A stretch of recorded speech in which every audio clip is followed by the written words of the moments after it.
In this hospital, Thomas Eric Duncan, the first patient diagnosed with Ebola in the United States, is fighting for his life. We're just hoping and praying that Eric survives tonight, and we got our hopes up for him. Doctors say he's now in serious but stable condition. Duncan is a Liberian national, and he traveled for the first time ever to the United States to visit his family in Dallas.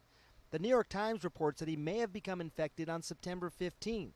That's when he helped carry a pregnant woman who died from Ebola to the hospital. September 19th, Duncan flies from Liberia to Brussels, Belgium, showing no obvious Ebola symptoms or fever during airport screening. From there, he boards United Airlines Flight 951 en route to Washington Dulles, connecting to another United Flight 822 to Dallas. September 20th, he arrives in Dallas and heads to this apartment complex to visit family. 4 days later, he starts developing symptoms. He walks into this Dallas emergency room on the 25th of September, vomiting and with a fever.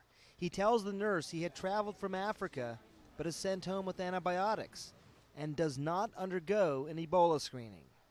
September 28th, his condition worsens. He returns to the hospital by ambulance and is placed in isolation. The next day, a family friend calls the CDC complaining that the hospital isn't moving quickly enough with his test results. By Tuesday the 30th, the lab results confirm the patient has Ebola. The hospital admits it was a failure to communicate among hospital staff that led to the patient's release after his initial visit. He volunteered that he had traveled from Africa in response to the nurse operating the checklist and asking that question. Regretfully, that information was not fully communicated throughout the full team.